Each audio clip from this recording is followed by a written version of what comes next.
Hello everyone, Carlos here. Welcome to the Tech Brief for the last week of July 2024. So let's get started with some of the news.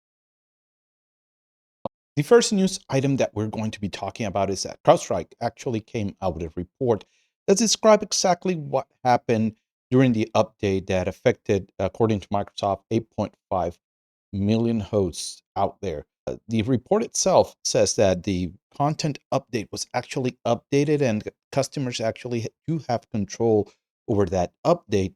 But what happened was an update checker that they used to check the actual content of the files failed during that update, which is what caused the event. Now, this has put CrowdStrike in hot water. Right now, they're being summoned to testify in front of Congress by Homeland Security. So we're going to keep an eye on this and see how does this affect the industry and how do we move forward. One of the things that I actually foresee is that a lot of security companies out there are going to try to capitalize on this to gain market share against CrowdStrike, and also at the same time, they're going to be checking all of their QA processes to make sure that they do not make the same mistake. The next news item that I want to talk about is Sandworm APT44. They targeted in January a Lviv-based energy company called Lviv in Western Ukraine. Now, this caused a temporary shutdown of heating and hot water for over 600 households. What is unique about this attack specific is that the Russians use a malware called TrustedSec.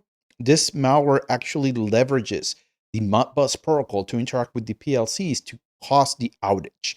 Now, the Ukrainian, in this case, were able to react very quickly and control what was going on to prevent a cascade of events that would have affected over 100,000 households in that region. Now, one of the worries that I have is that Russia has been gaining quite a bit of experience when it comes to targeting these kinds of systems. And now that we're seeing malware is specifically written to leverage these types of protocols for PLCs and other controls, I wonder if in the energy sector and other SCADA, ICS environments, are they taking a look at this, gathering lessons learned from what the Ukrainians are learning, and starting to monitor for that kinds of actions. It is known that the attackers actually got in through a Microtech vulnerability that affected one of the routers that allowed them to gain access into the environment. As we have been covering before, we need to be aware and take care of all of those edge devices and patch them as quickly as possible.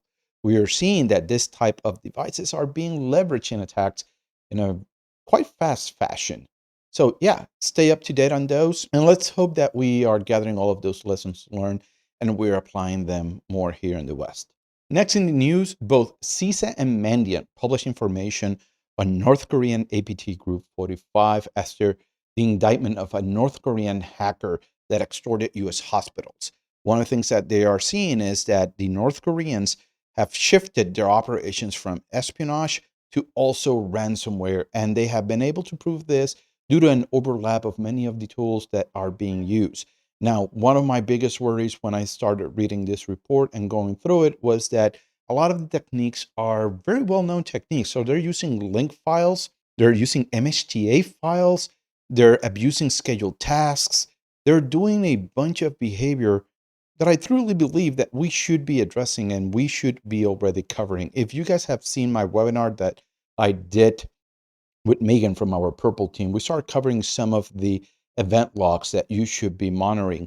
I need to kind of like emphasize that if you have not performed a Purple team type of engagement in your environment, I highly recommend that you do so you are able to have full coverage of these types of techniques that are kind of like the low-hanging fruit that everybody out there should have capabilities for monitoring and detecting, like the creation of scheduled tasks, the use of PowerShell, modification of services, somebody actually executing MSHTAs. We're right now in 2024.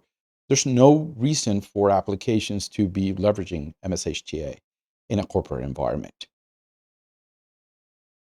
The next piece of news that I want to talk about that I would say that it's also a vulnerability. One of the things that we are seeing is that you can access data from deleted forks, deleted repositories, and even private repositories on GitHub. And all of this information is available forever. This is known by GitHub and is intentionally designed that way into the platform itself. And what worries me about this one is that If you have ever worked with us before and you were in those initial calls for a pen test or for a red team, and Justin Elsie from our group is in that call, more than likely he's going through your entire GitHub repo.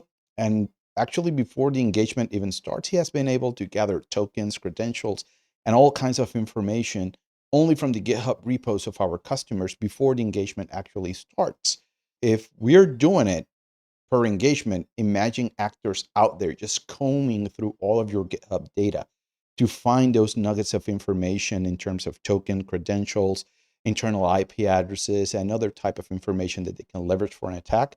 So this is worrisome that if you have ever had a case where you have deleted that information may still be there. Same thing for private repos. So do go through your previous incidents where you have had to kind of like go in, modify your Git history, and remove some of that information and check if that information is still available. This was found by Truffle Security, and it's a very serious one for any customer of GitHub itself. Continuing with vulnerabilities, one of the vulnerabilities that I want to talk about is Telerik. Their report server has a deserialization vulnerability and is covered by CVE 2024-1800. Now, this vulnerability in specific can be abused to take over control of the report server. We have been seeing instances of this report server actually exposed out there to the internet so that remote users can access this, in addition to provide probably reports to some of their customers. But given this vulnerability, given the high severity that the CVE is of 9, I would actually recommend that anybody that uses the Telerik report server patches this vulnerability as quickly as possible so they can prevent a takeover from their account. As always, I hope that you guys found this tech brief useful. I'll see you guys in the next one.